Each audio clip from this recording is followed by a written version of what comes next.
So, good morning, everybody. So my name is Adrian Westgeest. I'm a teacher here in the Institute Agro since 2 years. And, I did my PhD here in Montpellier and also a postdoc on domestication of plants. And the PhD was about genetic analysis of drought resistance variation in grapevine. And before that, I did my studies in Wageningen University in the Netherlands. So today, so I hope that you can all hear me correctly. If not, maybe just you can say it in your in the chat, right? If you have questions or other remarks. So today, this morning, we have 2 hours before us to talk about the practical, which we are going to carry out next week. I don't know if you already saw the program, but that will be on Monday afternoon, especially on Monday afternoon. But we will have also some other sessions during the week to finish some measurements and also to work on the analysis and presentation. So this is the last lecture of the online lectures in preparation of the summer school. And so I hope I think it will be the last lecture, because maybe there will be another one at the end of the week, but I'm not sure. Okay, this yeah, okay, today. So this is the program of the next 2 hours. So it will be a little bit an interactive lecture. So I will give some assignments to do during the lecture, to know also to kind of have an idea about your level of participation, active participation in the online lectures. So we will have first the learning objectives of the practical. Then I will present the practical. We're going to discuss or brainstorm about what needs to be measured. And afterwards, we can talk more into detail about the planning and the evaluation of the practical. So we have, of course, we have the report of the online lecture, the practical itself, the data analysis, and some people will work still on the data and the analysis of the practical to present or to work on a project proposal that they will present on the symposium at the last day of the summer school. So the learning objectives of the practical. So the general idea is the practical to put into practice the aspects or the concept of Darwinian agriculture in plants. So that's why we designed and organized an experiments to test these social interactions in plants, and which traits could be susceptible for positive social interactions. Next, so that will be today, actually, that we will discuss about the design and organization of such an experiment. So you will learn how to design, how to measure, and how to organize an experiment. So we will talk about the organization at the end of the lecture. If you have time left, we can talk more into detail how we're going to organize the measurements, the data, and such things.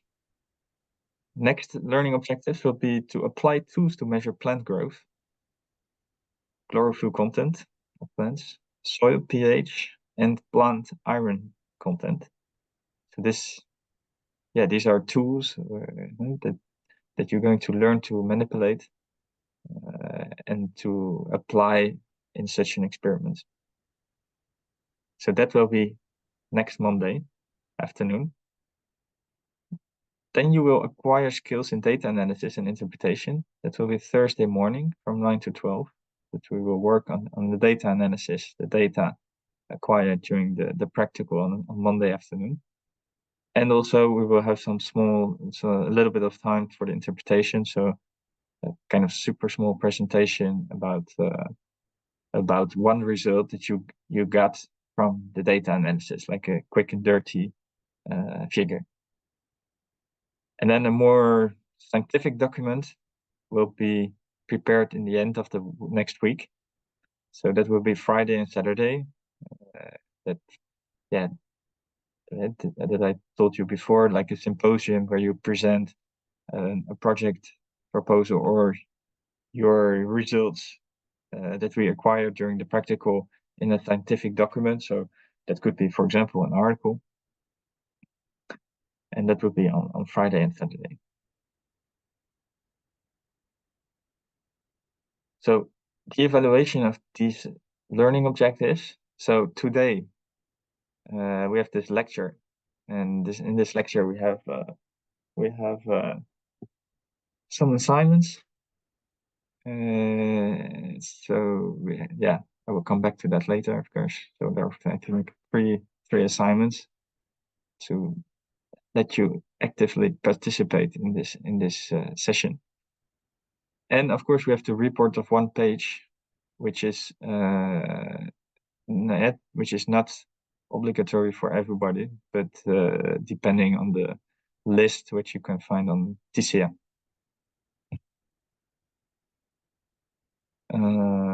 So for the practical itself, so that is Monday afternoon, probably, but we will discuss about this, where you will walk in groups in which you will acquire data on plants, so different types of data from different tools. This could be evaluated also, but I'm not sure how. That depends how we're going to organize this part.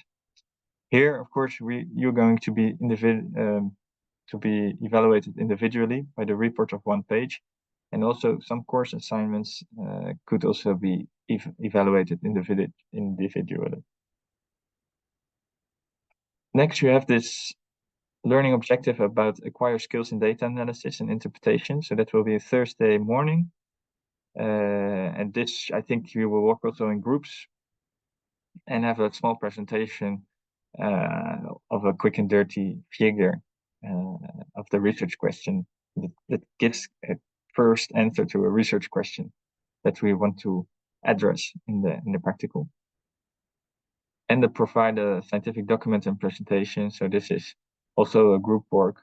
So and probably not everybody will work on the same subject of the practical, and there will be several subjects to work on to present on the symposium, but some people will work on the data and the results that we got in the practical. So that's really interesting of this practical, is that it's a practical, so you will learn methods and to design and organize an experiment, but it's also at the same time it's really an experiment, because it's the first time that we're going to do this practical, and there are really some research questions that would be very interesting to see the results that we are not sure, and we have the hypothesis of this practical, but we do not know the results yet. So this at the same time of a practical, it's also really a scientific experiment. So did everybody understand this slide? I don't know if how much are we? We are 12. You can say it in the chat or just open your mic if you understand. Yeah, okay, it's clear. Thank you, Lucas. Yes, it's clear. All right, thank you. Yeah, so the teachers involved in this practical, so that's me. So mainly, if I have to define myself in a few keywords, plant growth and phenotyping and experimentation. The professor Pierre Berthommieux, he's a specialist about iron nutrition and uptake by plants. And we designed also this experiment with Germain Montezot, who is a specialist about social interactions. in plants. So the tragedy of the commons, for example, that they gave a lecture on. So these teachers mainly designed the experiment and the practical that we're going to do next week. So the presentation of the practical, I think Pierre, he had already he discussed already a little bit about the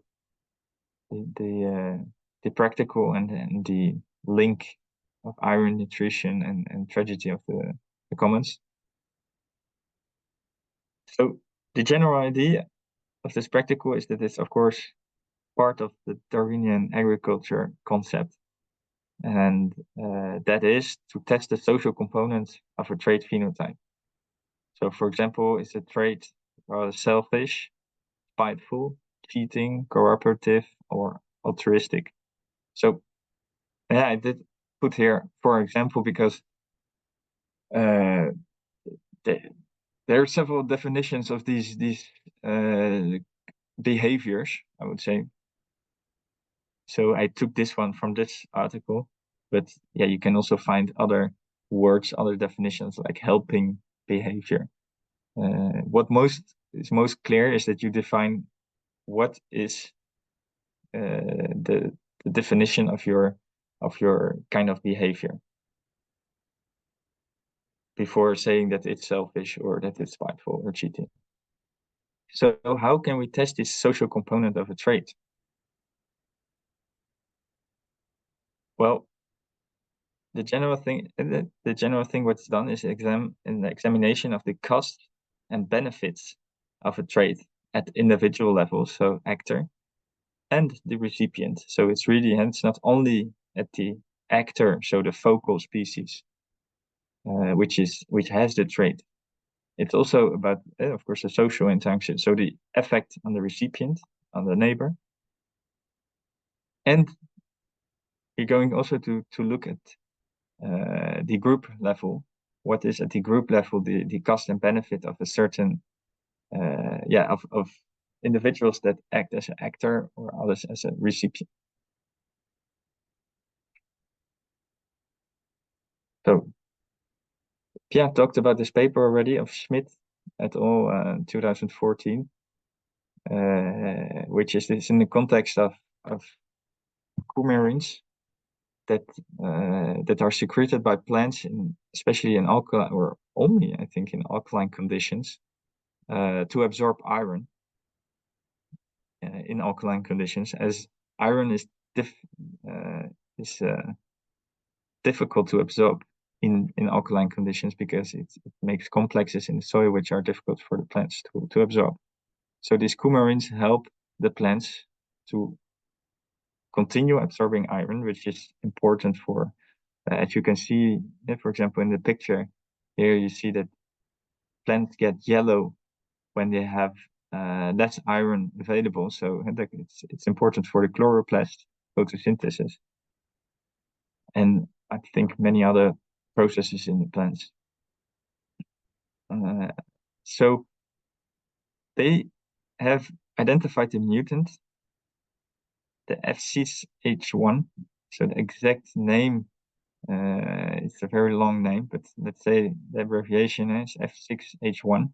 And Pierre, he presented where in the whole cycle of coumarin production this gene is active. I'm not showing that again here. That this mutant does not produce coumarins in alkaline conditions, and as a result, as you can see here in the red square, so you have the mutant in acidic conditions, which doesn't show a phenotype. However, when we increase the pH, so 7.2, it's not that alkaline actually, but it's alkaline conditions. Everything which is above 7, it's alkaline. You see that there is, and if you compare the wild type, which has also smaller than the acidic conditions, I agree, and a little bit more yellow as well. But you see really a more severe phenotype for the mutant, in which you see almost white leaves in the first. So the cotyledons are still green, but the next pair of leaves you see that it's really I would say white, and not even yellow, it's white. So that means that there's a problem for the chloroplast production. And as a result, we see retarded growth in high pH conditions in this mutant. Interestingly, we see also that if we add iron to these conditions, which is easily absorbable by plants, we see that the phenotype disappears. And so we see a phenotype which is as the wild type.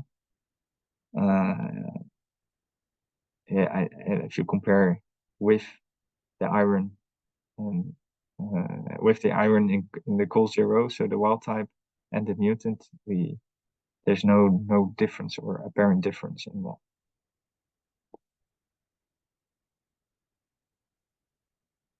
So the practical research questions is, if we take this mutant and the wild type, as these coumarins are secreted in the environment,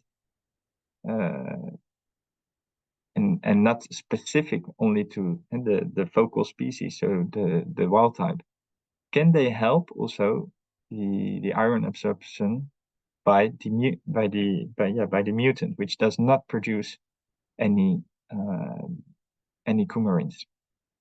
And as such, this coumarin production can influence neighbor performance in Arabidopsis thaliana. So we can have there a kind of positive social interaction.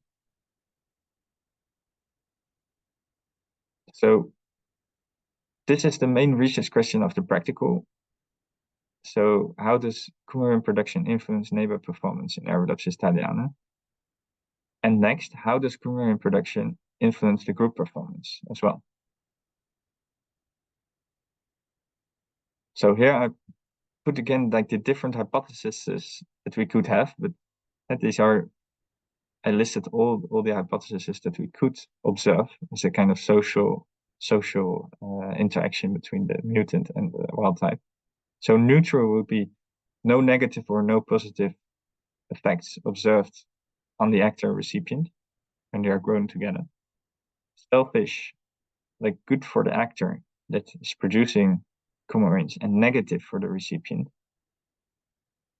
Yeah, that could be an hypothesis. Cooperative would be good for both.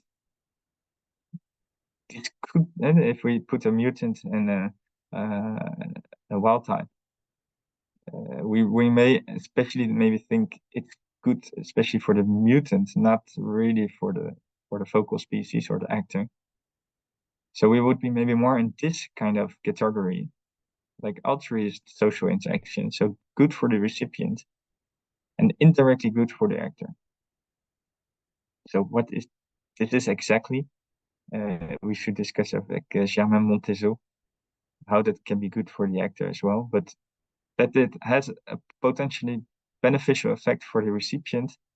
That is what we want to test in this protocol. And spite is the coumarin production is bad for both. So when we are growing together, both will not grow as well as they will be when grown compared to when they're grown together, like mutant with the mutant or wild type with the wild type. So these are different kind of hypotheses that we could have, or that we have to test social interactions between the mutant and the wild type. And this could then be, if we look to the benefits, we can have different hypotheses regarding the benefits and the cost of this interaction. So the wild type, for example, benefits. The wild type performs better with another wild type than with the mutant, which is not producing the coumarins. The mutant performs better with a wild type than when he's grown together with another mutant. And the group performance, would be probably better when we have more coumarin production. So probably when we have two wild types together. However, we also have to look at the cost of this coumarin production, because the mutant is not producing these coumarins. That also indicates that it has not the cost the metabolic energy cost to produce these metabolites. So a cost would be that the wild type performs, for example, worse than the mutant when grown together, because the mutant can benefit as not the cost of the production of coumarins, but can benefit from the production of its neighbor, the wild type. So that could maybe could maybe see this interaction. Also, when we add like iron, which is available, readily available in the environment, we may we assume that the wild type is still producing coumarins, so has the cost to produce coumarins, as well as the mutant, which the mutant has not. We may expect that the wild type, so col0 performs worse than the mutant when grown together or alone with this iron which is added to the environment. Because the mutant has not the cost to produce these coumarins, and col has the cost to produce coumarins. And we can also look at the group performance. So, for example, the group performance if we have only the col0 is lowest with Fe, with the iron readily available. Now, these are hypotheses, then. So we need to test these kind of interactions between the mutant and the wild type to know what kind of performance do we have when they are grown alone, when they are grown with another wild type, and when they're grown with a mutant. So I hope that was a very maybe fast introduction of the practical. And I would like now with this first assignment, we came across the first assignment, that you kind of propose the hypothesized social interactions of coumarin productions between our wild type and our mutant, so F6H1, and that you put. So this is a pot, for example, that we have, and we have here pots with different so pH conditions. So, for example, we have acidic pH, an alkaline pH, so above 7, and in red we have an alkaline pH that's above 7, plus an iron which is readily available. And here we have the wild type plants, so in green, and the mutant plants in black. We have small wild type, and we have big wild type. So we have small and also small mutants and big mutants. And I would like you now to invite to go to TCA, so the Moodle platform. I hope that normally everybody has access. So maybe I'm just going to share my screen to show what I would need to do. Okay.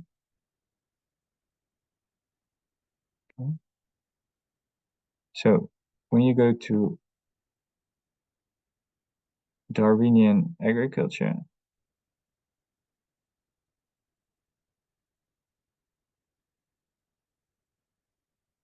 and you go to the online lectures, and you're going to the last, so this and the practical design and hypothesis. By the way, here we see a picture. I don't know. So everybody sees this picture on the screen? Yes. Yeah. Okay. So this is a picture taken last week of the experiment of the plants that we are growing. So we see an Arabidopsis grown together. Here also they're grown together, and sometimes they're alone. And you see here, for example, that there's these two plants. They are in competition with the leaves, which are against each other. So this is the experiment, and what I would like you to do now is that you download this assignment 1, slide, and so that's actually this slide here, and that you propose at every pH, alkaline or acidic pH, what the interaction would be, or the result would be when we put the wild type together with a wild type, for example, on when we're looking, for example, to the size, and the mutant with the mutant, or the mutant with the wild type, and to propose that on this slide, what kind of interactions you expect to see in this experiment. So in the experiment is this experiment. So that's the idea. Is this assignment clear for everybody?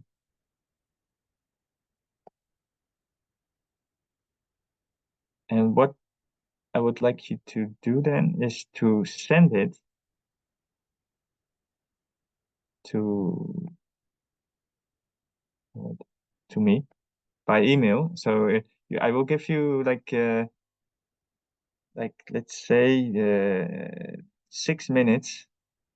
So it's just really a very short exercise, just to think, that you start thinking yourself about the experiment and the things that you think we're going to see, or that you think that would be interesting to see if you put them together in what kind of configuration. Use your creativity and send it to me by email. So let's say you have 5 minutes from now on to think about that, and you send me the result by email.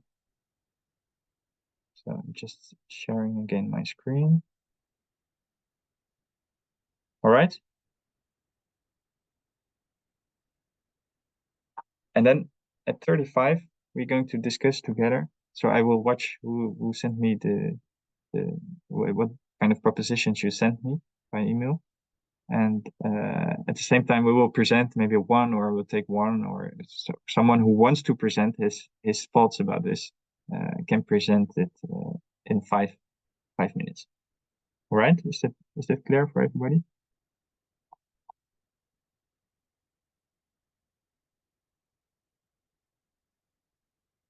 It's So just we will just put the pictures to the sorry? different circles, depending on how we think it will develop in the time. Yeah. So sorry, I could not understand your. Now you can hear me. Yeah, I can hear you. Yeah, So we just move the pictures of the plants to different circles, depending exactly. on how we think it Yeah, will. exactly. Perfect. And what kind of size you think when they're grown together, or when they're grown with another wild type, in what kind of condition?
So it is 5 minutes have passed.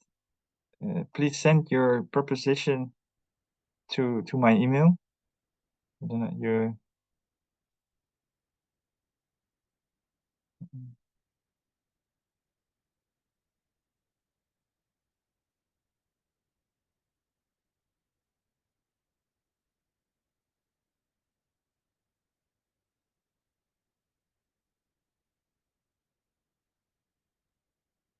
okay.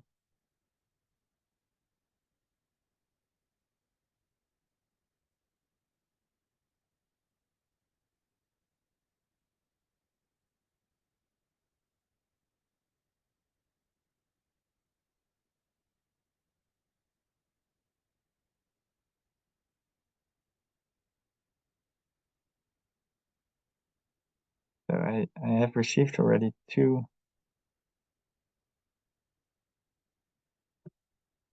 That's 3, right? Okay, please send it to me, no matter what you have, and we can. It's just to have that I have an idea about your participation to this lecture, and also to get to know if you understood, like until now, a little bit what kind of interactions we can have.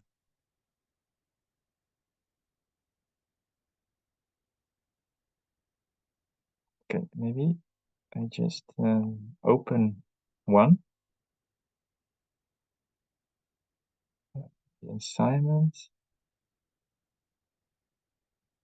Henrik.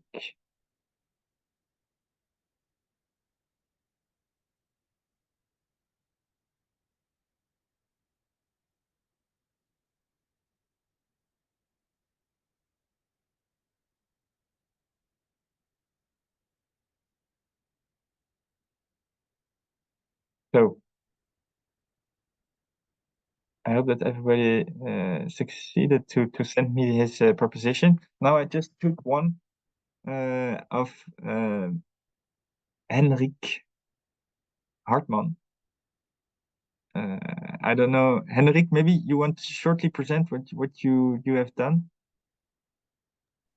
I can. Yeah. Okay. Thank Can you. you hear me? Yeah, I was just thinking that in the acidic conditions, both of them have access to rather free iron, so they would both be bigger. While in the alkaline conditions, they would both not really get to the iron, so they would both be small. And if you add the iron chelate to it, the mutant cannot actually take it up because they don't have the coumarins to separate them, and the wild type has. But I have no idea if that's right. No, that doesn't matter. That's just an exercise. So thank you very much. Does anyone want to comment on this proposition?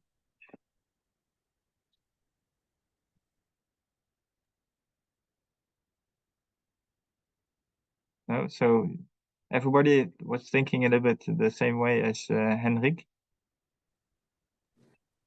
I had a kind of different idea, but about the alkaline pH, but I'm also not sure, of course. It's just, I thought that maybe since we expect that wild type will share the coumarins, then maybe the mutant will be a bit larger, so not as depleted as on alkaline soil without the iron.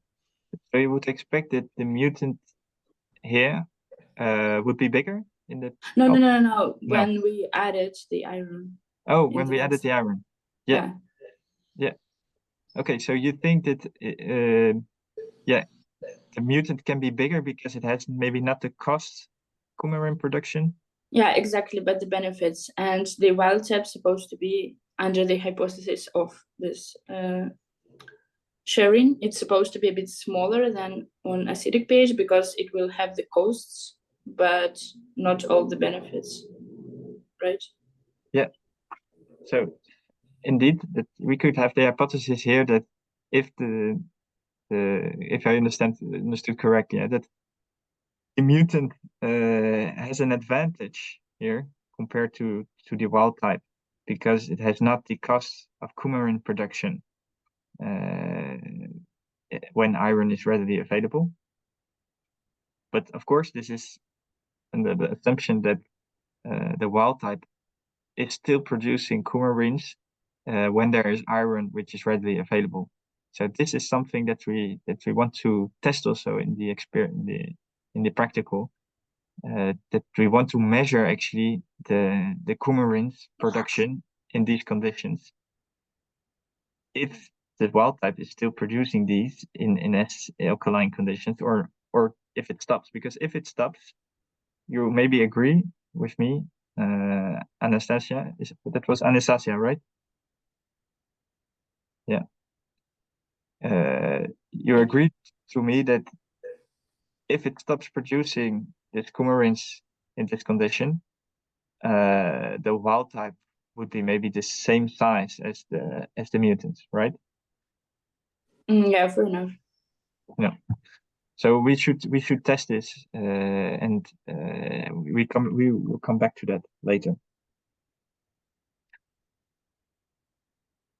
So to come back to this one, does everybody agree with this proposition, or are there?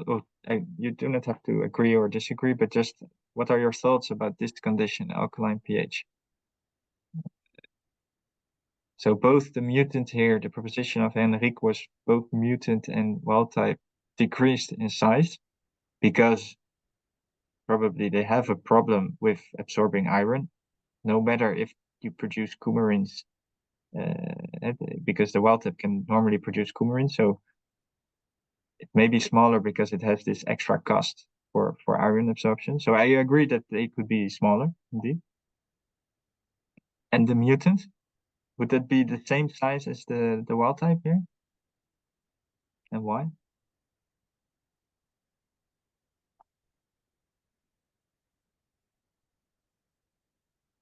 Could it be that the mutant is bigger here? Do you expect that the mutant is bigger here?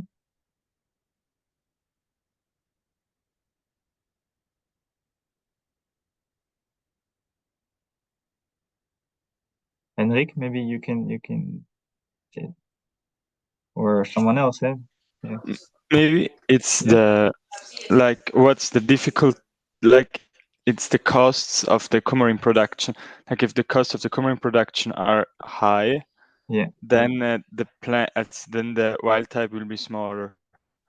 Yeah. But if it's not, like if there is a cost but it's not that much, and thinking that there is maybe a gradient in the soil and that the mutant will have some positive benefits but not that much.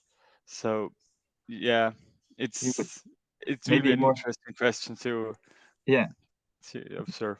So it could be both ways, but maybe indeed if there's a gradient, you're saying that maybe the wild type is still bigger than the mutant. Yes. Yeah. Yeah. So that's also an interesting observation. And of course, to compare this treatment, we can compare these different substrate, but we can also compare, for example, how does the wild type grow when, so I double the condition, how does the wild type grow with a wild type, right? So to compare this interaction, we can compare it with another substrate, but the interaction is maybe better understood when we compare with the interaction that he has with itself, and similar for the mutant.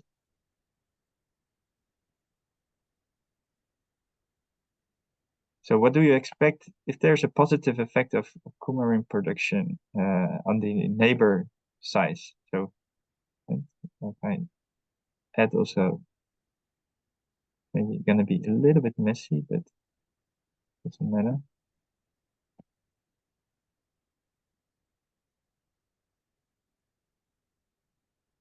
And then here we're going to put 2 mutants.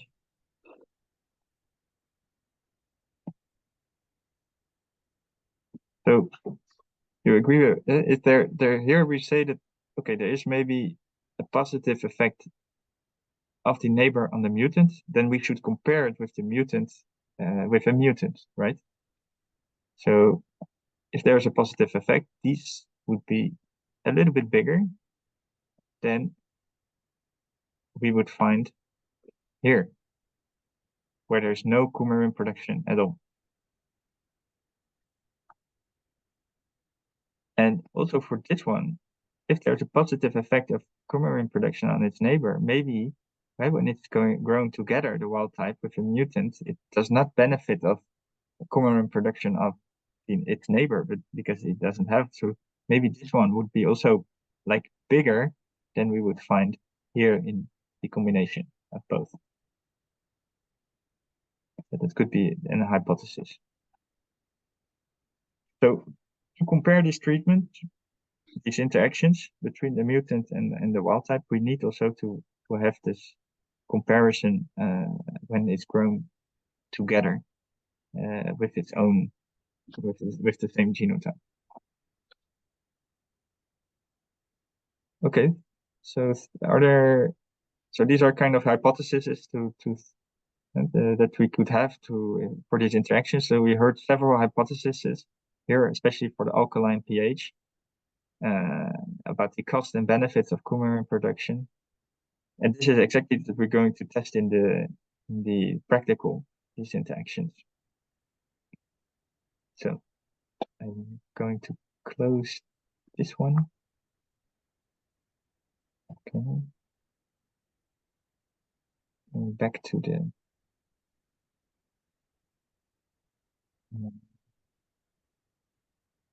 yeah.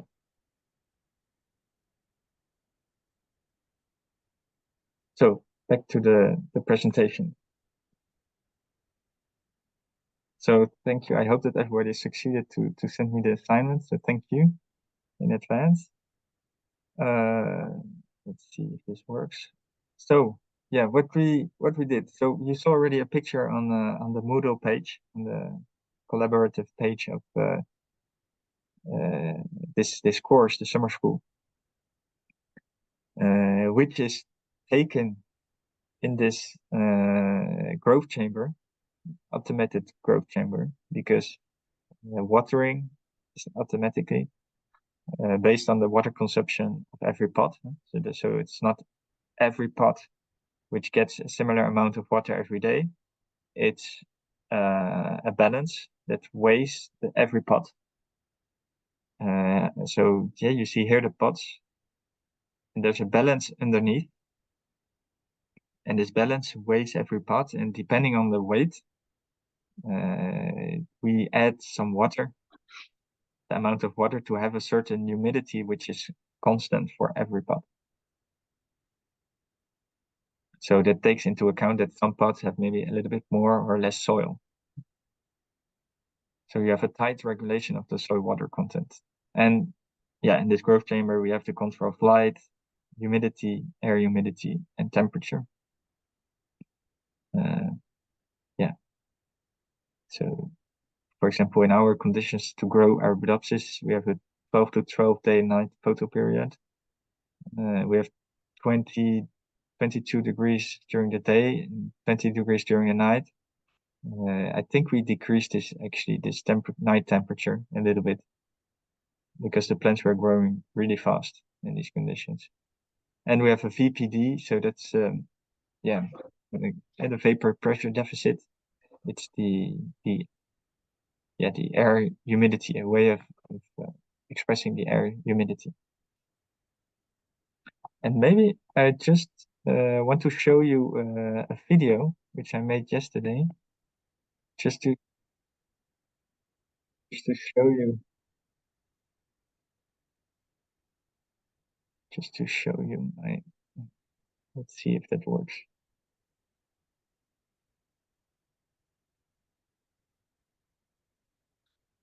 Does everybody see the video?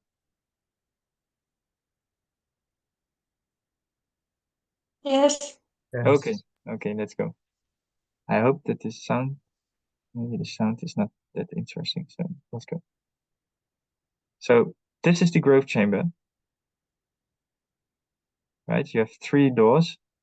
So I open here the door, and so here just a second ago we saw the growth chamber filled with pots which were sown like now it's like 1 month ago, and now this was yesterday, and so the plants they have grown very well.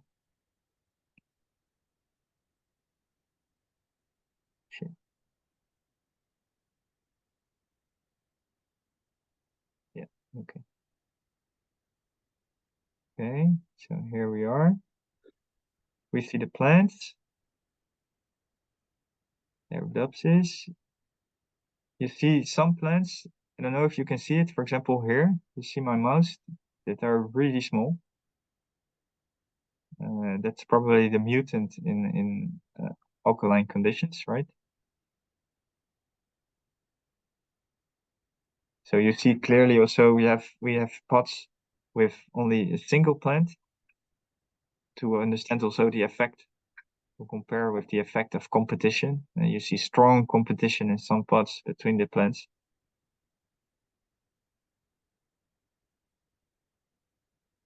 Okay. Anyone has an idea what's these things in the middle of the growth chamber? For example, this one.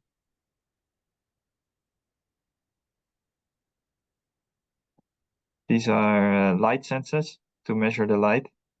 So and herein, so you can see it. So that's actually, it's normal that you cannot respond to that question.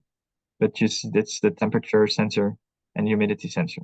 So they are continuously measured in the growth chamber, and based on the how do you say the consigne in French, the temperature that we want to. It's the temperature is and humidity is adapted afterwards in the chamber. The light sensor, so normally, of course, when the lights go on, the light intensity is not going to change. But if there's a problem, of course, with the light, we will see a difference in light intensity. So yeah, we need to measure also the light intensity during the day. So every 10 seconds it's maybe measured.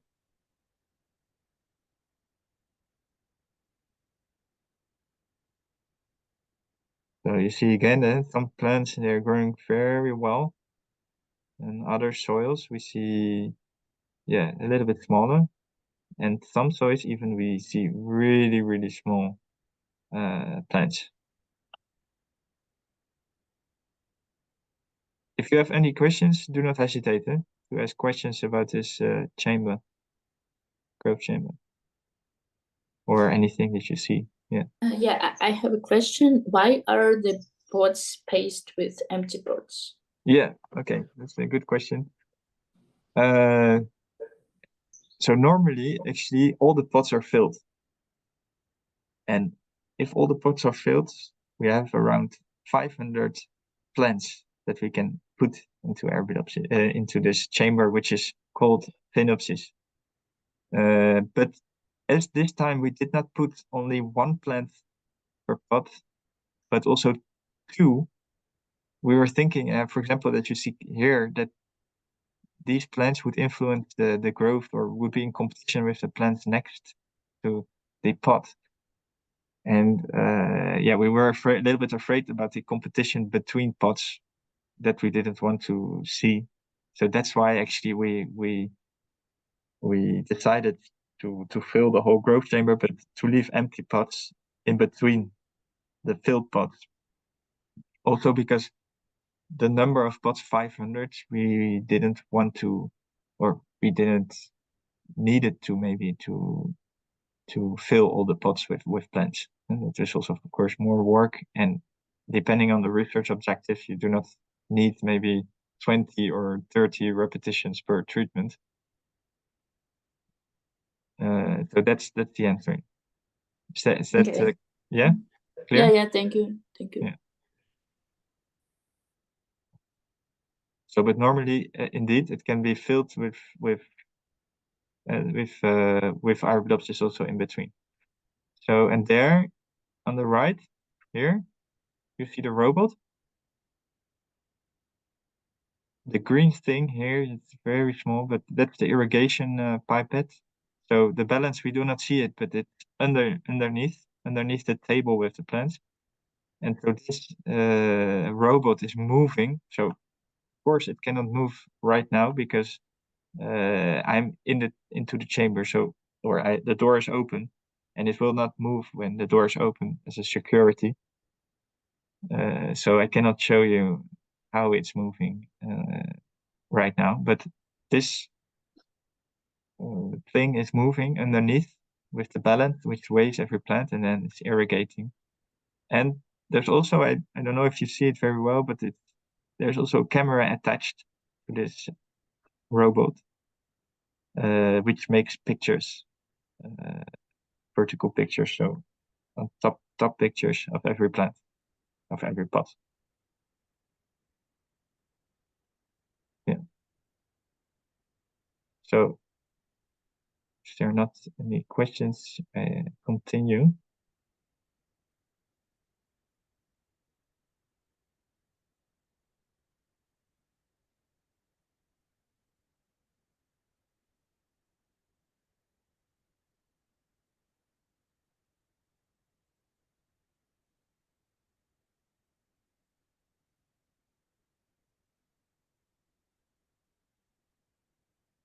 Okay, everything is clear. Thank you. I'm just wondering, why is this? Okay. So now you see this.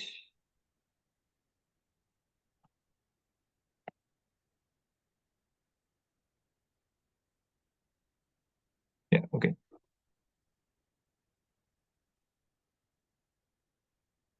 So now we're coming to assignment 2, which is also individual. This is the experimental design. So we have 10 repetitions per treatment in 5 blocks. We have 2 genotypes, so the wild type and our mutant, F6H1. We have 2 plant densities, so 1 or 2 plants per pot. And we have 5 different soil substrates. So we have different pH, so pH of 6 for acidic, pH of 7.6. Okay, so alkaline, another pH at 7.8. We have a pH 7.6 with iron, so this is the FeEDDH. And we have the pH, the highest pH 7.8 plus iron as well. So there's one small remark with a star. We have only 5 repetitions in 5 blocks for the pH 7.6 treatment. So the assignment 2 now is small questions. How many plants do we have in total in Phenopsis, so in the growth chamber? And that we are going to measure next week. And I will give you like 5 minutes again to think, to do the small calculation and send me the response. And yeah, those who have the good response, they will get a small prize when they arrive in Montpellier.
I have a question. Like the 10 repetitions in 5 blocks, do you mean that you have in the 5 blocks 10 repetitions, or you have in every block 10 repetitions?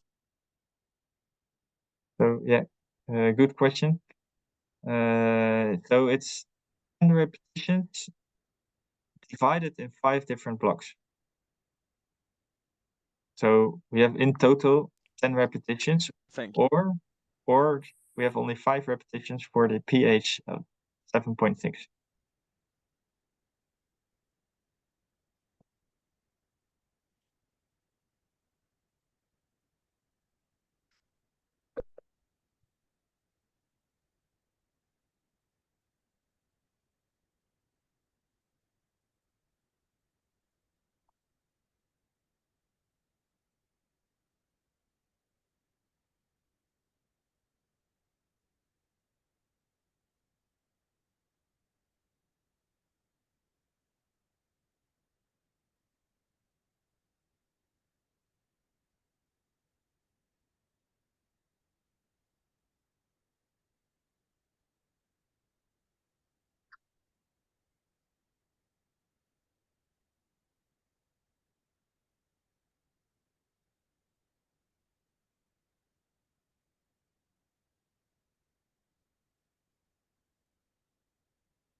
So did everybody succeed? Assessment. Okay. 900, 180. Okay, are there more people that have an idea about the number of plants?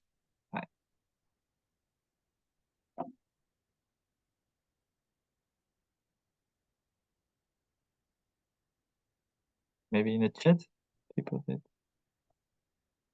No. Okay, so for now I got only 2 responses. Okay, Santosh and Rihanna, 270. So we have Santosh, 270. We have, what do we have more? Anastasia, we have 180. Lucas, 900. 900 is a lot because I said the maximum number of plants in Phenopsis is 500. And this is the previous. Okay, this is the previous. Okay. So I've gotten to now Wasn't it the maximal amount of pots? Sorry? The maximal amount of plants. Wasn't it the maximal amount of pots that you mentioned in the phenotyping in the growth chamber? So the maximum amount of pots we have is 500 that we could have in the growth chamber, but now we have already pots which are not filled, so we do not have any plan. We do not count them in this assignment. But Lucas, did you measure the number of plants or the number of pots? No, the number of plants, but it's too much because, and I realized that now I have the densities are that you have single plants and combined plants, so it's too much. So it should be about 650 maybe. Yeah, so actually it's quite funny because I was thinking actually that the assignment would be how many pots would we have in total, not how many plants.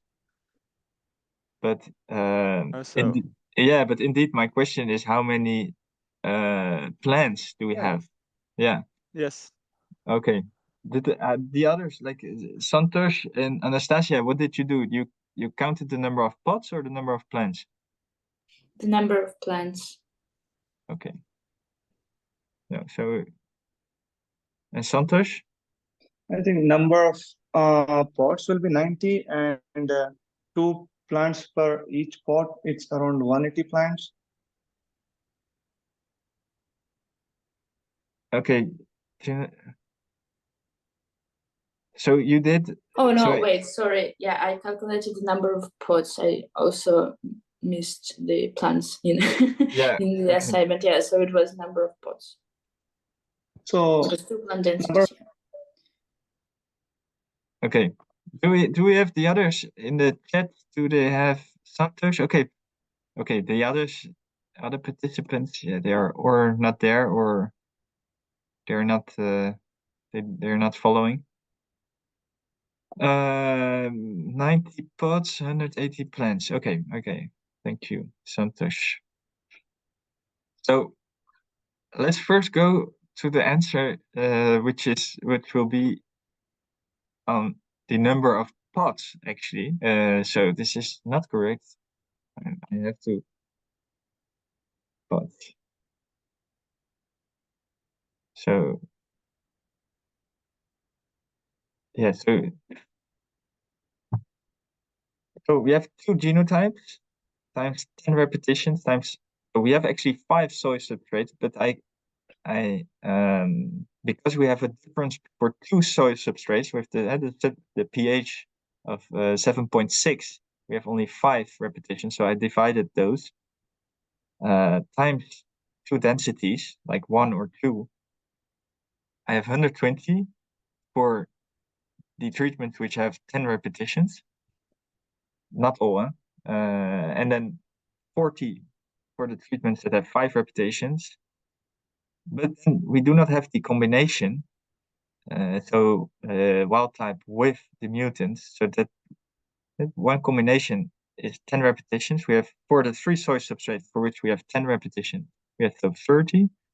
And for the 2 soy substrates in which we have only 5 repetitions, we have 10. So in total, we have 200 pots. So now we have actually to calculate. So 200, nobody had 200 pots, but now actually we have to calculate the number of plants. And let me see. Works, but I'm now okay. So that would be 2 densities. So half of these pots. So this is like half of these pots have 2 plants. So that would be plus 60 in red. Yeah. 2 densities. So that's half of the pots would be in with density of 2. So that would be plus 20.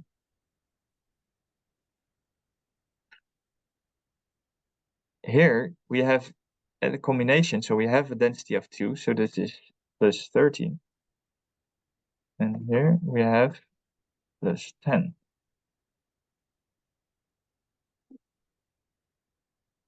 Do you agree with this? I'm just doing this right now, just like that, so maybe it's not correct, but how many? So we have 160 and 180 plus 60 is 240. 240 is 300. 320? Yeah, 320 plants.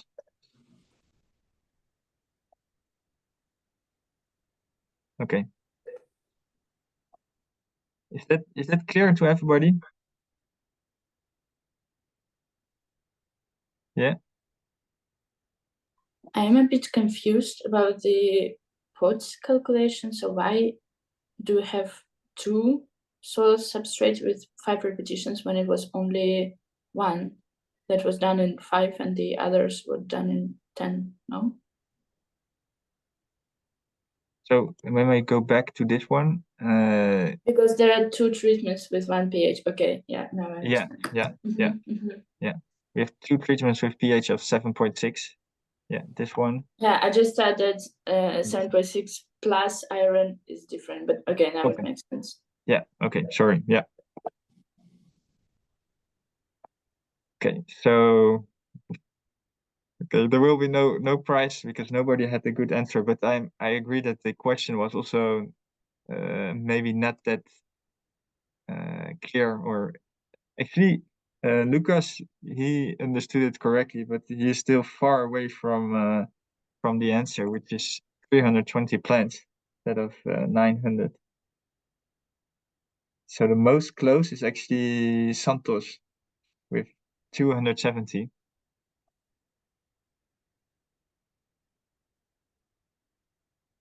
Yeah, 280 plants.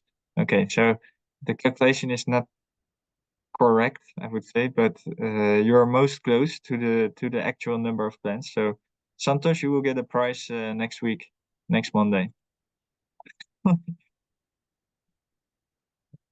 Okay, let's continue. Is that correct?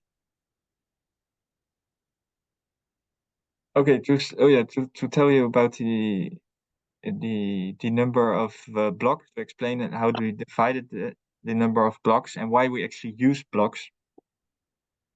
Does anyone, if you see this, I think everyone can kind of understand maybe the colors here. So these are all the pots positions that we have in the climate chamber. So it's a visual representation of the plan in the climate chamber. And we see the pots in green and or green and orange that are filled with plants, and the red ones, they are not filled, right? And then we divided all these plants, all these treatments in so we have that, for example, for the treatments that we have 10 repetitions in 5 blocks, so that means 2 repetitions per block.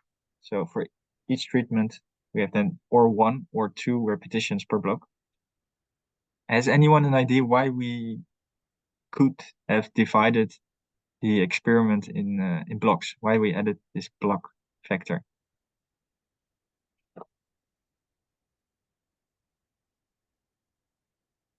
Why the other reason is why would we have used blocks, and the alternative is not using blocks and just randomization of everything, of all the treatments. So in that case, we are maybe not sure that there are 2 plants of one treatment in block 1, but that we have a risk that we have maybe that's all the repetitions of one treatment more on the left side than on the right side of the growth chamber. Does anyone have has thoughts about this this design that we accepted or designed? Yeah, maybe that's because the environmental conditions inside the chambers are not homogeneous, and like, for example, the border plants will suffer from less, I don't know, illumination or something like that. Yeah. So thank you, Anastasia. Indeed. So we did this blocks because there are maybe gradients in the growth chamber. So we talked about, or you talked about the border effects. Although a climate chamber is, I would say, like very homogeneous. If we compare to the field, for example, when you have different soils or shadow or here, but still in a growth chamber, it's not exactly similar. For example, what did we see on the video? What was here on the right side of the growth chamber? Anyone remembers what was here on the right side? So next to block 5. The sensors for humidity and light. Yeah, the sensors were here in the middle. Yeah, right. Yeah, so I filmed here, and then we saw the sensors here in the middle of the growth chamber, which is kind of logic that in the middle of the growth chamber that we measure this temperature. But what was when I turned the camera to the right? So here, what was here? And what was here on the right side that we do not have on the left side? The irrigation robotic. Yeah. Stuff. Exactly. Yeah. Yeah, exactly. The robots, yeah, with the irrigation and the cameras and the balance underneath. So the balance underneath is not really influencing the things or the environment on top of the plants, but the whole robot, which is here, it may influence the light which is on top of the robot, which is not coming as we would have on the other side of the robot, in which there's not a robot arm, not in the climate chamber, where there's not a robot arm on the left side. So we could have an effect of the robot, for example, here on the light intensity. And there's another thing, like we talked about gradients, temperature gradients, humidity gradients, indeed. So we can think about how the design of how is the temperature regulated in the growth chamber. It's from both sides. So from the left side and the right side in this growth chamber, the humidity is injected. So there may be actually a gradient from the sides. So from block 1, 2, and 5. So from block 1 and 5, there may be a gradient of a higher humidity at those sides than in the middle. So there may be a side effects from the left and the right side, and that's why we divided the blocks as this way. That's really from left to right. We did not do one block on top, for example, and one block on the bottom, because we do not really expect a gradient, but we could test also. Of course, we could test in the experiment with the data analysis. We could test if there's a gradient from top side in the robot. So from top side, I would say here. So north to south. We could test that also. by taking the positions of every plant. So the line here, like, okay, if this is line 1 and this is line it's 3, 6, or 12. So 1 to 12. Is there a gradient in growth from 1 to 12? And at the same thing, we could also do, is there a gradient from here to here? So column 4 to column, let's say, 40 or 30. So that's why we added this blocks here. Although with I think a random distribution of plants, we could have tested also the effects of position, like X and Y position into the growth chamber. But the blocks is a kind of security that we have every treatment in every side of the growth chamber. I would say it like this. Maybe the statistical people who will be there also during the summer school could maybe add a word more to this design. And then, of course, in the analysis and the ANOVA and the regression models, we can take into account this gradient in order to get closer to the real effects, not of the environment, but of the genotypic interactions, right? That's our goal, to correct for this environmental noise. Okay, then we go further. So until now, we did not really talk about the measurements that we are going to do. So we talked about these hypotheses, for example, these are example hypotheses, and you proposed also examples with the assignment 1 that you did. So we are talking about, I talked there about performance, performs worse, performs better. So my question now is to measure plant or group performance. How do we do it? So what I propose, I don't know if this will work. What I propose, yeah, I think the best is we could do it in the chat, but I think a Google document is maybe a little bit more structured. So I'm just in the chat. I will put the link to a Google Doc.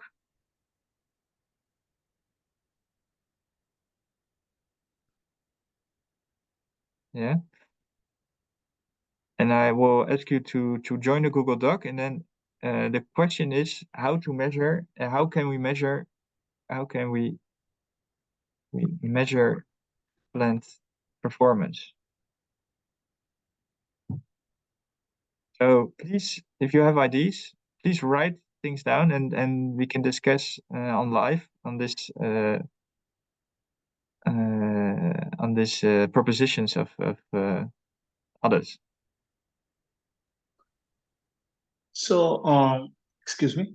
Yeah. Performance in the sense like growth habit, or like what exactly you mean performance? Yeah. So this is open, and plant performance is not really one thing.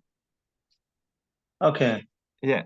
So please just put everything you think that has a link with plant performance or that could be important, especially in our experiment, but also in outside of our experiment. What's important for plant performance? And you can think, of course, in nature, like in the wild environment, but also in agricultural environments. Maybe it's not always the same thing.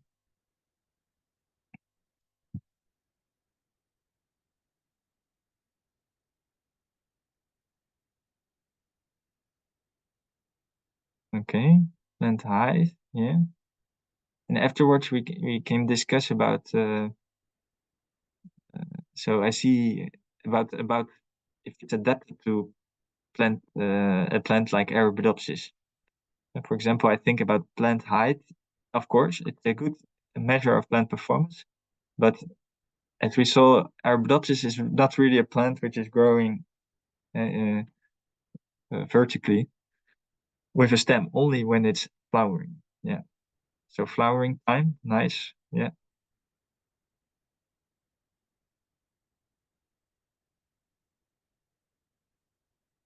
Leaf area, plant biomass. Yeah, so plant biomass, just shoot biomass. Yeah, so this, then we can maybe organize, maybe the things. Because I see some similar things. Plant biomass, you agree that's the same as shoot biomass, right? Shoot biomass and yeah, root biomass. Maybe we have to divide it. Yeah, indeed, I see dry matter.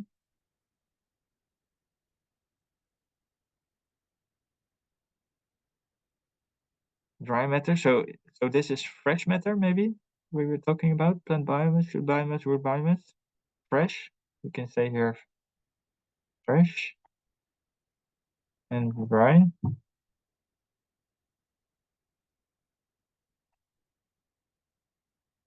Okay. Chlorophyll content.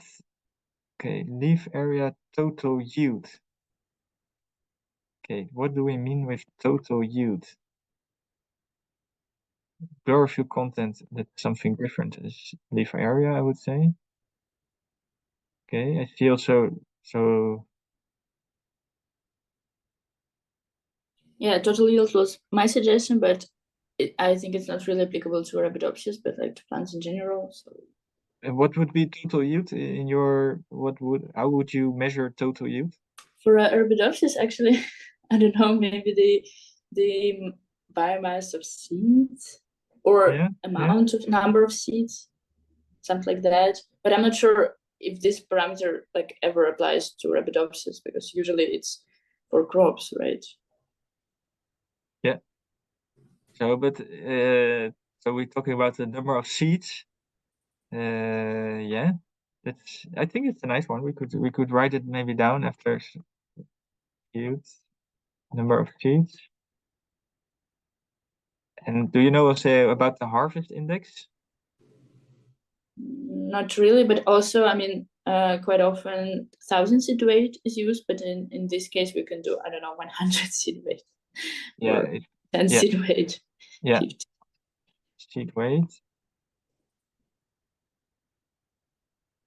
But again, I'm not sure if it's really applicable for Arabidopsis, because there's Yeah. not so much nutrients deposited in the seed. So I'm not sure if the seed weight will vary depending on like plant performance. So maybe it makes sense also to weight it together with the pot, but I'm not sure. Sorry, I didn't understand. Yeah, it's just like normally when we're talking about like 1,000 seed weight, we presume that the seed weight will change upon nutritional status. So like if plant gets more assimilates, then the seed mass will increase. Yeah. But since in Arabidopsis seeds, I think there's not so many nutrients deposited, I don't think that the seed weight will really correlate with the overall like nutritional status and performance of the plant. Yeah, I agree that it's really small, the size of an Arabidopsis seed, really, really small. And we had difficulty also with sowing, that some people could not really see very well the seeds while we were sowing them. So they're really small. Après, I think there is still maybe an effect of nutritional status, because as we saw in the publication of Smith with the pictures, we saw what was really interesting actually that I just saw is that the first cotyledon, they were green. So that means that those are made of the nutritional, the storage, the things that are stored in the seeds. So this was also iron. So this was green. But then the next pair of leaves, that's made of things which come from the soil, and these were really yellow or white. So I think the nutrition in the seed of Arabidopsis also is proportional to the size probably of the cotyledons which is needed, but it's still there, and it's important, I would say also. Yeah, okay, then it makes sense. So I see also leaf color. Is that I don't know who wrote it, but is it the same as it's green, or is it a different leaf color? What Yeah, that was me. I actually thought about just that iron deficiency can also be shown in the color, for example. So I was just thinking that looking at the leaf color can tell you if there's also maybe a disease or something like this. Okay, yeah. Put it here. Leaf number, we can put it with the leaves.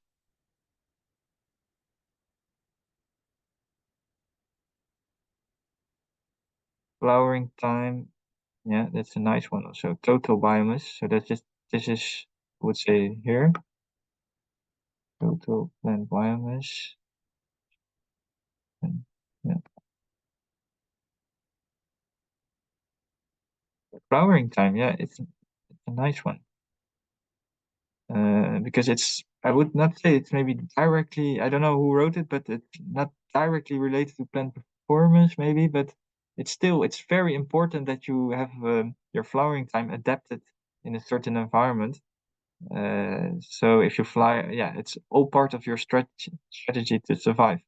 So it's an important character for success. If you have a plant which is not flowering in your specific environment, you do not have any yield.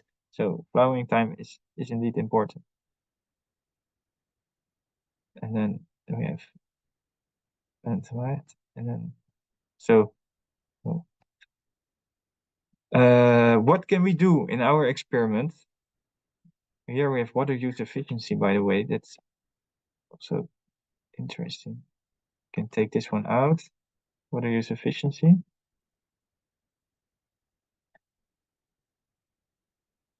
So probably the number of seed and seed weight, as you saw on the video, the plants are not yet at flowering stage. So even flowering time, maybe they will start to get to flowering time next week because they are quite big. But number of seeds and seed weight will not be possible. So we may just put it in red.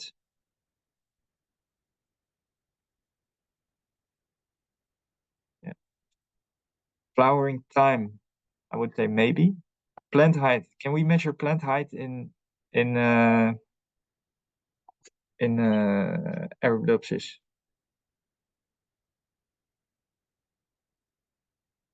Not really, I would say. It's so that's red, the total yield. Okay.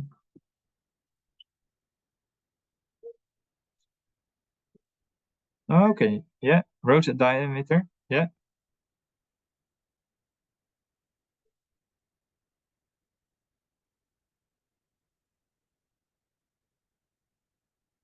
Rosette diameter. So rosette diameter is quite nice, I think. It's maybe similar as the leaf area, but it's still the diameter, so it's a different different measurements. Yeah. So we can, instead of, yeah, I agree, maybe instead of plant height, then we can say rosette diameter. We can put it like that, just to have a, okay. So leaf area, length, width, etc. Yeah, and what I do not see here is the leaf surface. And so the leaf surface area. So maybe we add that here. Rosette diameter, that would be possible. Water use efficiency. Who wrote water use efficiency?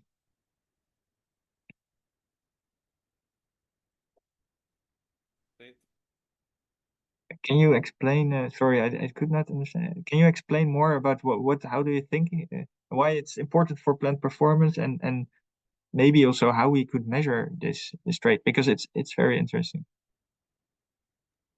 For me, it seems like really important how the different plants can handle the water in the soil. So usually it depends how much water we need to build some amount of dry matter or biomass. And Yeah. that's how the plants are performing or growing. And yeah, so that would be expressed, if I understand you correctly, that would be expressed in biomass. So maybe kind of total biomass per divided by the amount of water which is consumed. Exactly. Yeah, and actually this is interesting because I think we can measure this. Because the robot, and as I explained, the Phenopsis, he is weighing every pot and adapting the amount of water added every day. So we can calculate how much water is consumed by every pot.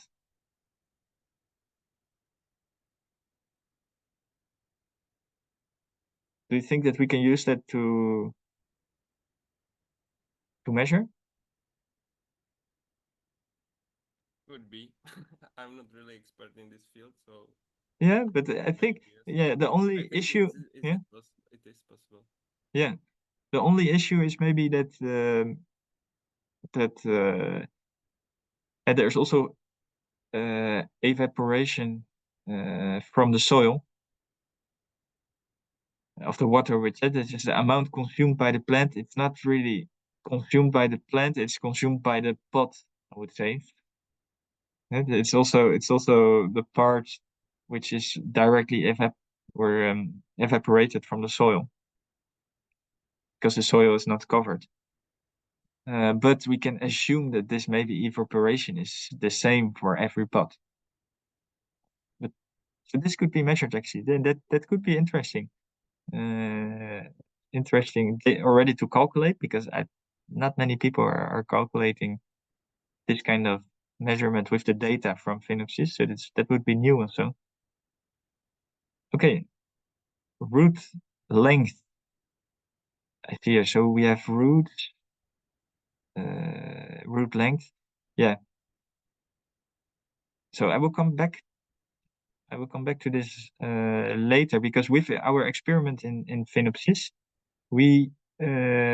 it's kind of difficult to separate, but we can try actually on Monday afternoon.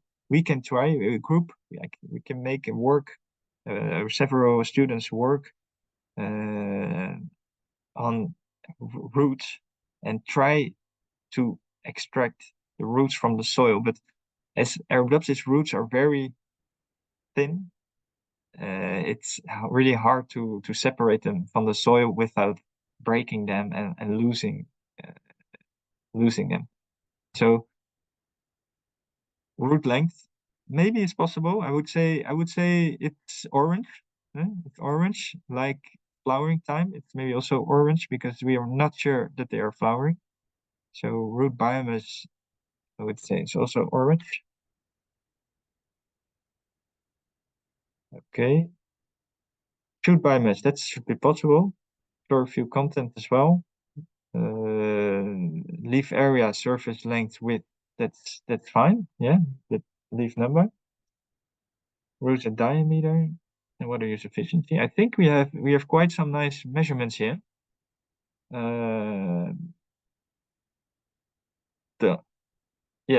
I'm missing maybe one thing, but it's not really maybe performance, but we may measure it, but I will come back to that to the slide. I will go back to the presentation. So thank you everybody for this propositions. We will take into account these measurements. I don't know if we because we are also time limited, so we have to prioritize several measurements instead of others. So which measurement is most informative about plant performance? If I would prioritize, maybe plant performance is biomass, chlorophyll content maybe as well to have an idea of the photosynthesis, but most important would be plant biomass in our case. Probably that would be shoot biomass because roots are difficult to measure. chlorophyll content, leaf area, that could be quite easy to measure also, especially the surface. The length and width, that's a little bit long, especially if you want to do it for all the leaves. And there can be, I think, quite a number of leaves. I don't know, 20, maybe 25 leaves per plant. Counting the number of leaves can be, of course, interesting. But here as well, it probably takes lots of time, more time than measuring, for example, weighing, for example, plant biomass. So we have to prioritize between these different measurements. Rosette diameter, this is, I think, quite easy to do.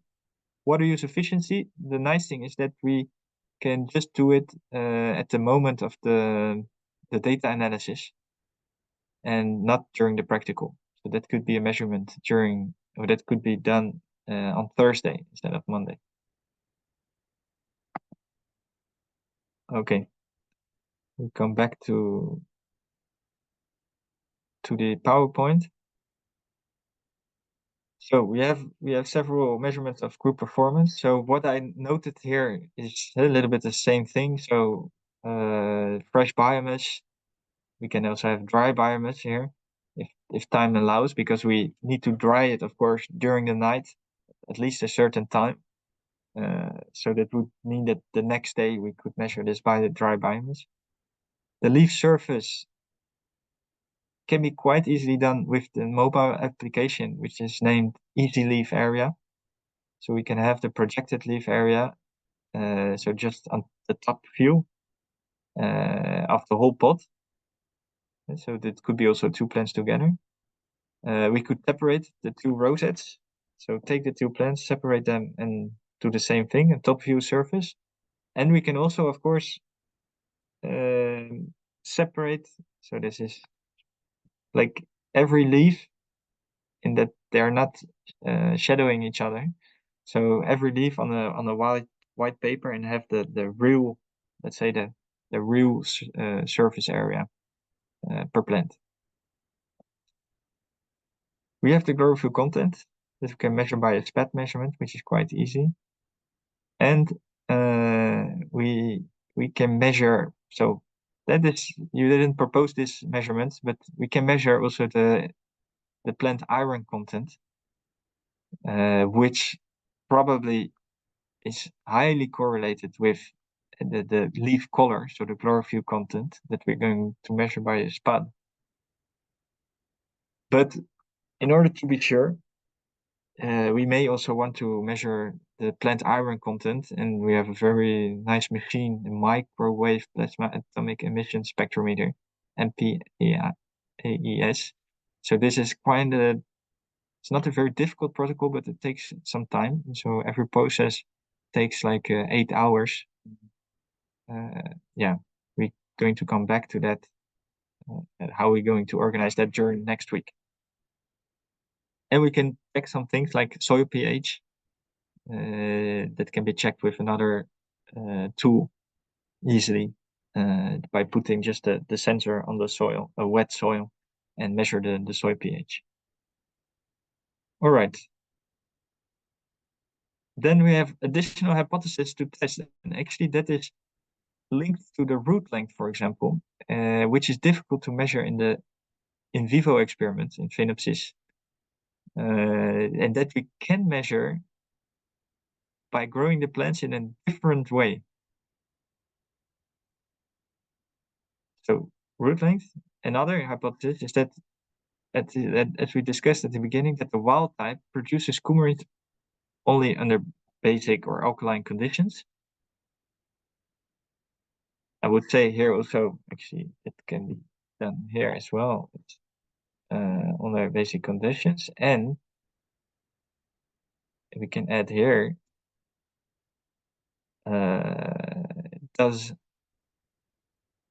coal produce coumarins under basic conditions with with FeEDH iron? That's a big question. Is it really a cost? Is it still, the wild type is still producing coumarins when iron is available, when we add extra iron available for absorption in alkaline conditions? Then we have the mutant never produces coumarins, so whatever the substrate, so the pH. And we want to test also coumarins can diffuse in the soil. So is there a gradient of coumarins from the roots of the wild type to the mutants, and how much is this gradient? Is this really a gradient, or is it everywhere? There was a remark of, I think, Lucas in the beginning of the talk of this lecture. So these kind of things, these are difficult to measure in our pots, because coumarins, we need to kind of measure coumarins. This is hard. So that's why we opted also for another protocol, and that is the UV fluorescence. With UV, actually, coumarins are special in the way that they have a high fluorescence when they are under UV light. And this is clearly shown also in the publication of Schmidt. We see that for example, call the wild type here and the mutant, and we see a difference in the fluorescence of the roots of the wild type and the roots of the mutants. And you see the big difference. And here, what's also interesting, here in this kind of protocol or a way to grow the plants, so this is in vitro on a gel, we can observe the roots and maybe the root biomass or the root length, as was proposed to measure also the performance. So performance in this plate is a little bit difficult, because we can because the plants cannot grow very well, and after 2 weeks actually there are often contamination, and we have to throw away the plates because there's a contamination of a fungi, for example. So we can only measure things on very small plants. That's why we changed also to Phenopsis, to have really big plants in which you can measure really the biomass. But still, this setup, it's interesting to investigate these additional hypotheses of coumarin production. What is quite interesting here also is that, and you see here, for example, there's less iron in the environment, in the gel.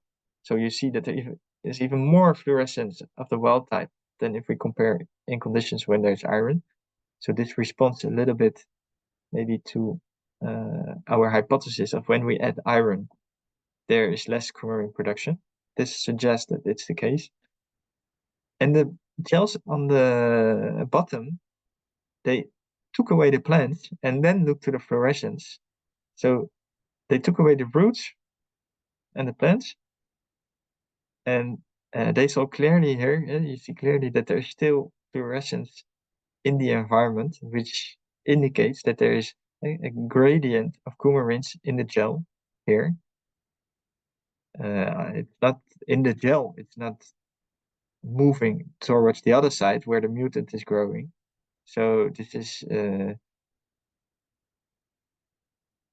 this is in the gel, of course. We don't know if in pots maybe it's diffusing like more easily to the plant where to the side where the mutant is growing. But this experiment, we have some plates sewn at the moment. So this is a picture, for example, of one of the plates. Not of yesterday. I think they are quite still small. So they have 1 week to go for you to arrive next week. And we have different pH. So we have the wild type, only the mutant, and we have the combination of both. We have the pH 7. So 7, more, let's say more alkaline.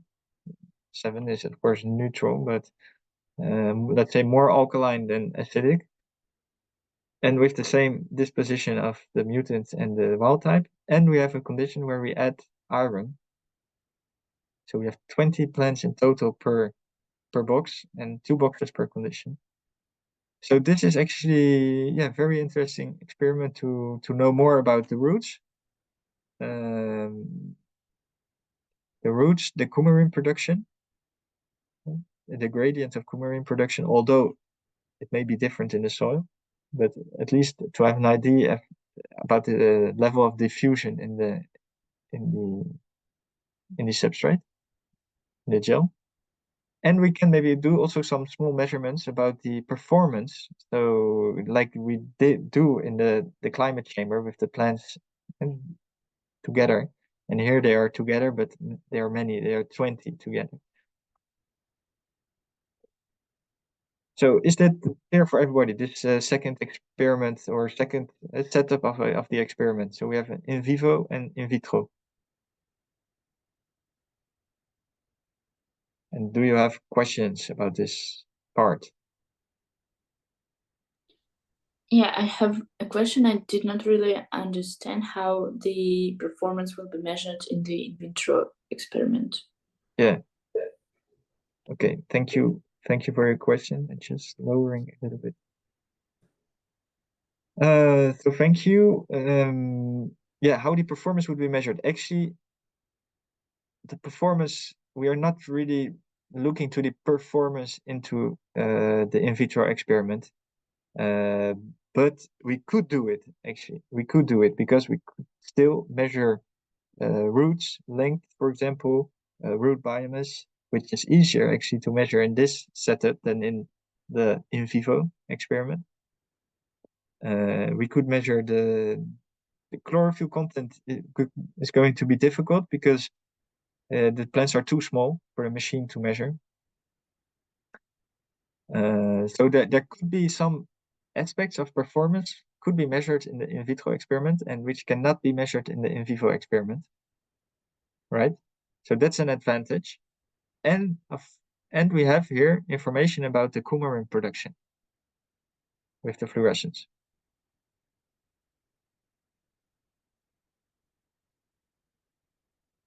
So is that clear? So it's more about the coumarin production, I would say, than about the performance in this in vitro part. But I hope you agree that we could measure also some parts of the performance that we listed. Yeah, it's just that's why my question was which exact parts can we measure? Yeah, of course. Thanks for the answer. Yeah. So okay, so we have both experiments, and we're going to compare maybe also both results. The big experiment is the in vivo experiment. This is a small experiment in vitro. But it would be nice, of course, to compare to see if we see the same results about the interactions that we see in the plants in pots. Okay, then we come in the end, so the last part. So we have the practical planning and the evaluation. So we talked a little bit on the beginning of this lecture. So you have the report of the online lecture. The report of the online lecture. Everyone needs to write 2 reports that everybody knows from the 6 lectures, and you have the table in the Moodle page to know which one you're going to write a proposal. So if you need to do this lecture, so I think it's number 6, then what I can say is please write a 1-page proposal about how to test the social component of a trait. So you can take our practical experiment as example, or use your creativity for another species.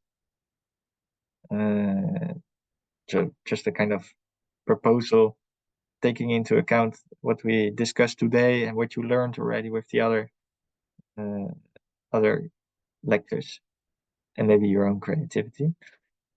Deadline. So I put this deadline here. I'm not sure that I don't know what is the official deadline, but I would like you to put it maybe before this Friday, 12th July, so that I can see it before you're coming on Monday. Okay, I hope that's clear for those who need to write a lecture or a 1-page proposal, a report about this lecture.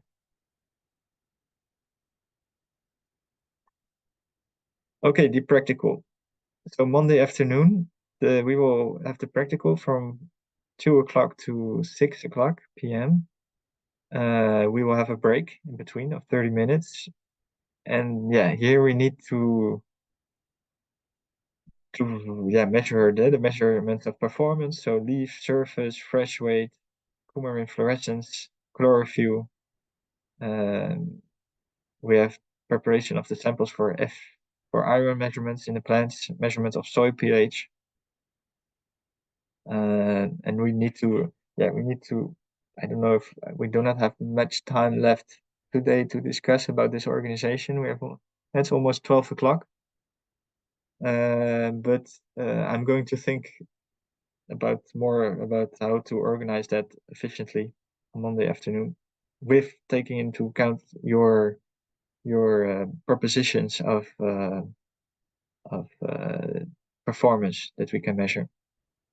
So that's Monday afternoon. Then Tuesday, we have 1 hour at the end of the day to continue the preparation of the samples for the FE measurement. So the first part here is during the night. We need to prepare these samples. They need to be dissolved, actually. The plant, for example, we take a sample of the leaf. This needs to be dissolved completely, that the iron is free for measurement. We need to add another substance on Tuesday evening to prepare them, and then Wednesday morning we can start to measure really the iron content. So yeah, the iron content is really taking several days. So we will see if everybody will be mobilized to do that, because we have only 1 hour on Tuesday and Wednesday. So we will organize ourselves on Monday afternoon how we will do that, or Monday afternoon or on Tuesday, who is going to help. We have also, that I forgot, the dry biomass. So if we measure the fresh weight on Monday afternoon, then we put the samples in the oven, and then we can measure actually on Tuesday or maybe Wednesday. One group can also start to measure the plant dry mass. So that can be actually written here, maybe here. Okay, measure.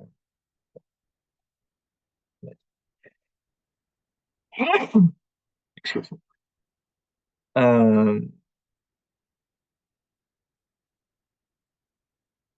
Okay, so that's for the practical part. So we have several sessions, but the big session is Monday afternoon. And then we have the data analysis session. So that's on Thursday morning. Probably I was thinking maybe we'll use probably R to start analyzing the data. We will have groups of 2, maybe 3 persons working on one trait or one question, the interaction, the social interaction, on the effect of this interaction on one trait of the performance, of the different performance traits that we listed, and looking to the benefit or cost. So we have from 9 to 10 start the data analysis. We will have a small break. We continue data analysis, and the best would be, I think, that at the end of this morning, that we shortly, every group presents his short result of the trait or the question that this group treated, like a quick and dirty figure. Okay, so that's for the data analysis. And then we have the follow-up of this practical part in the symposium. So that will be on Friday. 1 or more groups will be working on the data, on the subject. So on this theme, I would say, of the practical, but perhaps already to prepare a scientific publication. Because as I remember you, or as I said, it's a practical, but it's also a scientific experiment in which several researchers are involved, and that are really interested in these results that come out. We could also have another group working on a research proposal based on this data, as what we saw here, that proposing another experiment in which we should test different combination.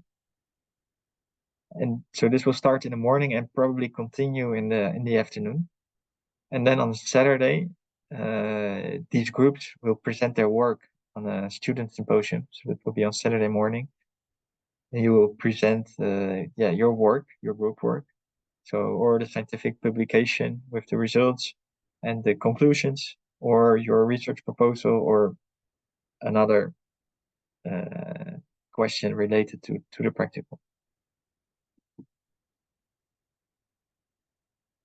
Okay, so if there was time left, but there's not much time left, it's 12 o'clock. I was thinking to prepare maybe a Google Doc file, Excel file, to store the data that we're going to measure on Monday. But no worries, I can easily prepare that so that we can, if we harvest the data on Monday, maybe, or we write it first on paper and then we put it online in the doc, or if you have your laptop with you, you can directly put the data in this online document. But we need to check about the internet. And we could think about the practical organization. How are you going to organize the groups or the measurements? I don't know. Do you, maybe a question to you, what would you like to do? Would you like to test lots of different tools, or you want to work with one specific measurement? What is your expectation of the practical of next week? Please. Sorry, we didn't get to you said a lot of options or like. So for the sorry, what? So we didn't get your last sentence. You said something. Okay. Yeah. So my question is, what do you expect of the practical? Do you, for the organization, because I'm thinking about, are there groups working on one specific measurement, for example, with one specific tool, or would you like to see lots of different tools? Maybe a lot of different tools will be a good option instead of going single that. So we'll get to know all of these stuff. So that will be a good option. Okay. I was thinking that as well, that it would be nice that you learn about several tools to use to measure plant performance. And right. So we can use, if you know a lot of options, then we can use some of the information in our research also in future. So if you know more options, so it would be a good thing for us. Okay. So I'm going to think about this organization for Monday afternoon, how everybody can use all the different tools that we're applying in the practical. Okay. Other ideas or comments? Just did you like the lecture?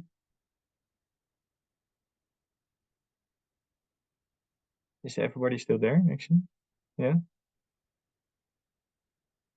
Are you looking thank you so much for the session. It was really interesting and interactive. Okay. Yeah. You're looking forward now to Very good. Okay, thank you, Wissam. Yeah. So you're looking forward now to measure this Arabidopsis plant.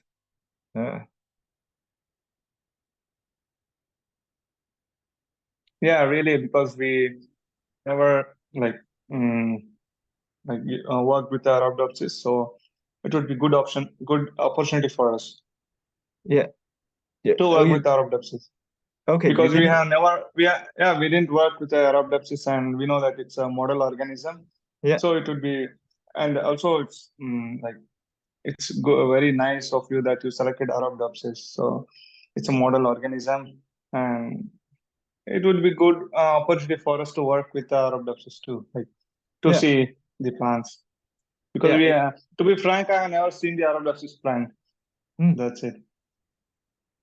Of course, it's not really an agricultural plant. It's Darwinian agriculture, but this was for us a nice opportunity to the mutant, working with a mutant and the wild type. So that's why we opted for Arabidopsis, and it's of course easy to grow in Phenopsis in an automated growth chamber to perform an experiment. So no, you will work with this model organism in plant science. That's also a nice experience, I think. Yeah, and of course the other learning objectives, designing an experiment, learning the tools, and presenting your work. Yeah. Yes, I may also add, thank you very much, Adrian. It was so great to have you for 2 hours explaining what would be the practical for next week. And concerning the point that using Arabidopsis, it's because the trait is new. And because we would like you to think, if we all succeed, because it's the first time this experiment is made, so it's not really a practical, it's a research practical. So you will be involved in a, I would say, in a research frontier. So you are, I would say, we hope that you will be committed and invested in that. And so we would like you to think that according to our results, that if any of this idea could be used for crop, for social behavior, at least with a trait of iron. So we have learned a lot about iron physiology, the way that iron is used. So it could be very surprising to see that plants can help them between themselves to produce a common resource. And as usual, once is arriving, you have understood that you could have cheaters, you could have altruistic, you could have so many behavior that if we found something in Arabidopsis, then it will be your role. One of the group will have to, at least, to think what would be the consequences of that research, if positive or even negative, in terms of crop variety thinking. Should you consider that trait, or should you try to find other traits that behave the same way? And what could be the change in your meaning of what a variety should be? That is, of course, it would have been much more difficult to have so many maize in a growing chamber. So Arabidopsis is so nice for that. Okay. Yeah. So I really enjoyed. I didn't know you were there, actually, David. I am always there. Look. You know, I'm just spying everything. not only you, but also. I was thinking you were in a scientific seminar, actually, somewhere else. Yeah, but I resigned, so I was just there. Okay. Great. I shut my mouth. It was a comment about the interest of having that practical and Arabidopsis and that particular trait. Yeah, thank you. So, thank you everybody who was there, and yeah, I hope to see you next week, Monday. I'm looking forward to it, and to work with you on this practical but also scientific experiment. So have a good day and see you soon. Thank you. Bye. Thank you. See you. Thank you. Bye. Bye-bye.